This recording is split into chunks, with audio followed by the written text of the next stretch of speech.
Welcome back for another Way of the Programmer segment. Students sometimes get confused with iteration about what's the iterator variable and what's the iterable. So I want to just go through and give you a little practice. So we have a series of questions that ask what's the type of your iterable or what's the type of your iterator. Here I have a variable n and I am iterating through it. The iterable is the thing that we are going to iterate through. It goes after the word in. And in this case, it is a list.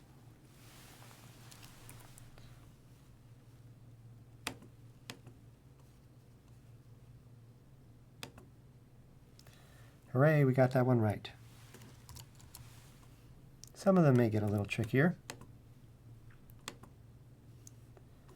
Here, what's the type of our iterable? Well, again, the iterable is after the word in. It's the variable t. And I've deliberately, for these exercises, given you variable names that don't give things away. This is not good coding style. It's better to have meaningful names, but this is forcing you to reason about it. T is going to be a string.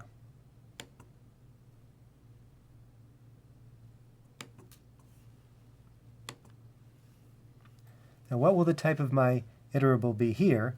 Again, it's the thing after the in. It's the variable y, whose value is 18. You might be tempted to say that it's an integer, but of course, an integer is not a sequence at all. You can't iterate through it. So this one's going to be an error that we can't iterate over the object. What's the type of my iterable here? Well, the open parentheses, rather than the brackets, are an indicator that this is a tuple rather than a list.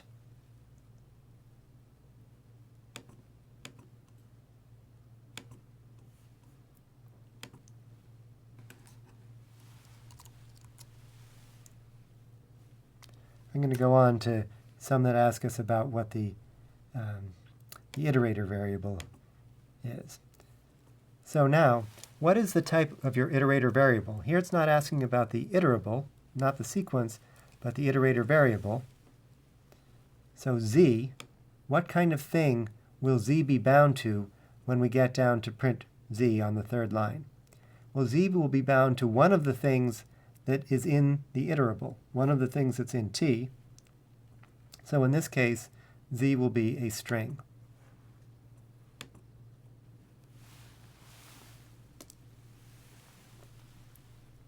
What will be the type of my iterator variable on the first iteration? So z will be bound to 9 on the first iteration, so z will be an integer.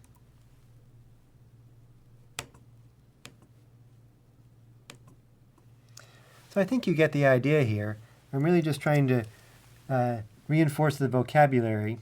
The iterable is the sequence.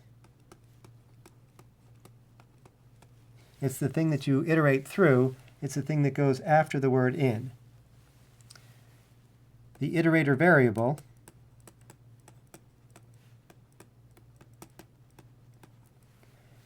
is the variable name between the word for and the word in, and it will be bound each time to one item from the iterable, one item from the sequence. So don't get confused. The iterable is the thing that you iterate through, goes after the in. The iterator variable is the thing that's bound to each item in the sequence. We'll see you next time.